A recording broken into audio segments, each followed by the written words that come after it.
And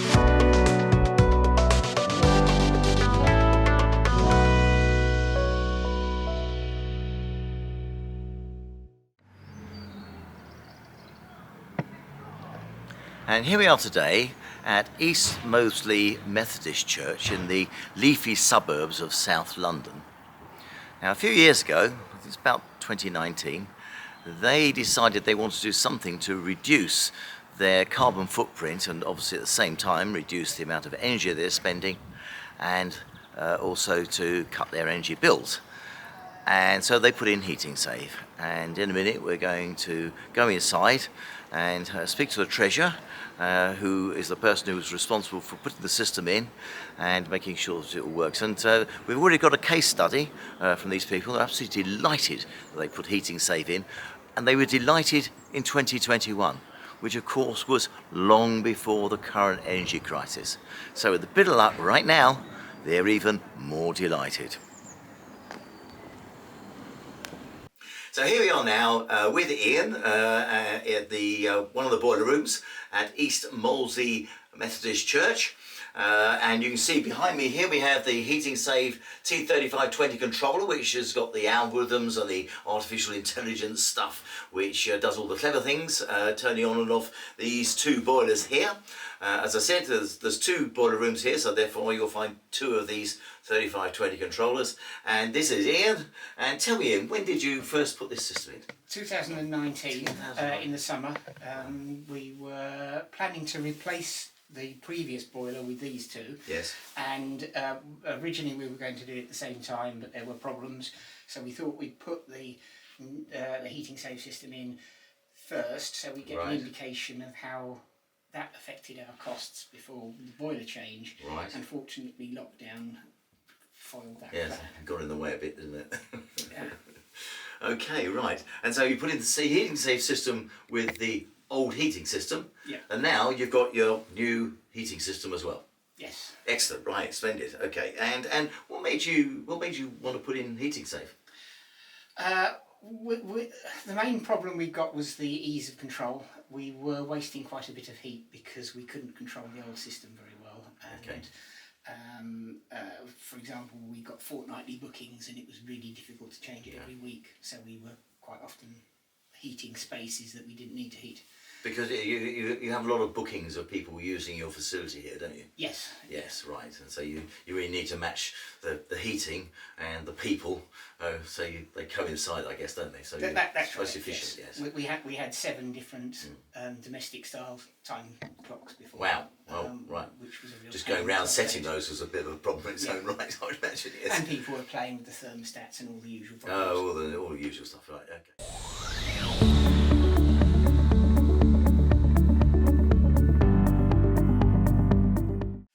Saving us about 20%, or maybe a little bit above 20% each year on our gas bill, which is great. That's significant. Oh, yes. And of course you put this in before the energy crisis, so now that would be a whacking great sum of money, wouldn't it? Yeah. Oh, right. But so when you say you haven't saved any money, you probably have actually. We think it's probably breaking even. Oh, right. Okay. So you know it's oh, it's you mean worth so far because of the cost, the initial cost? You mean? The initial cost, yes. Okay, right.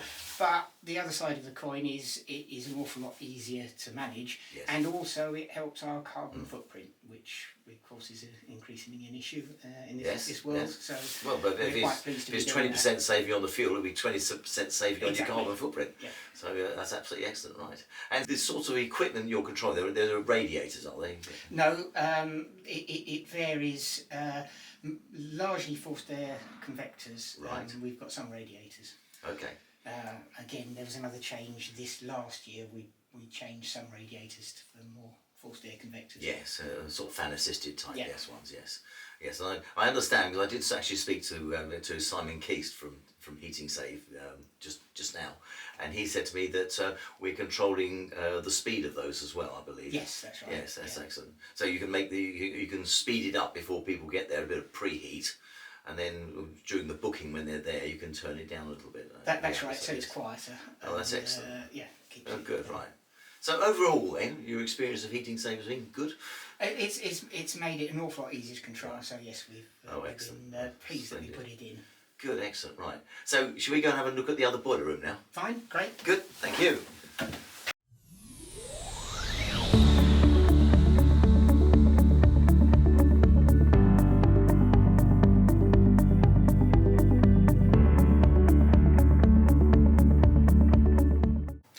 And now here we are in the second boiler room. I say a boiler room, it's actually sort of an extension of the large hall. And here we have a T3520 again, which is controlling this boiler here. And tell me, is this a new boiler as well? No, this one's actually older than right. the others, back to about 2010. I see. But this powers the radiators in what we call the new extension, which was built in 1970. And are they fan-assisted radiators? No, they're traditional radiators. Traditional radiators, I see. Fine.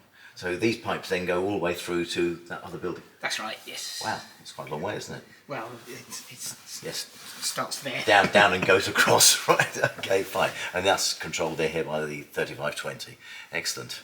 Okay, let's we're going to have a look now at the fan-assisted radiators. Right, great. Thank you. So we're now in the big hall, and this is very much controlled by the fan-assisted radiators. That's true, isn't it? Yes. Yeah, we've got 6 of them. And so we've got 6 of them, and that's an example of one of these here. And the rather novel way in which I believe HeatingSave is controlling this is that it's using 2 relays, one of them to turn it on a bit faster so you get the high speed, and that's for heat up, isn't it? Or? Principally to heat it up faster before meetings start. Right. If it gets very cold and the temperature drops, the way we've set it up, it will actually kick in at the faster speed during the meeting. Oh, excellent. The idea is to try and keep it quieter during the meeting. Right. Okay. And obviously, then once you've got the meeting going and you've got the hall up to temperature, because this is quite a tall, big hall, isn't it? And I guess once you've got it up to temperature, then it's just a matter of maintaining it there, isn't it? Yes. Yeah, that's good. Excellent. Splendid. Okay. Well, let's go and have a look at a bit more then. Right.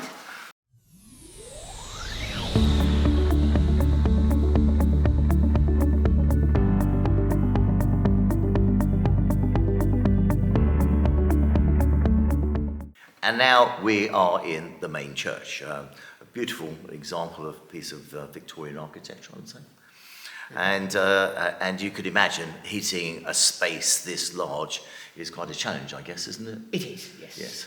So, and how's it heated? From the boilers that we saw in the Yes. first boiler room and through to the fan-assisted heaters in. And that's what we've got in here. Yeah. Okay.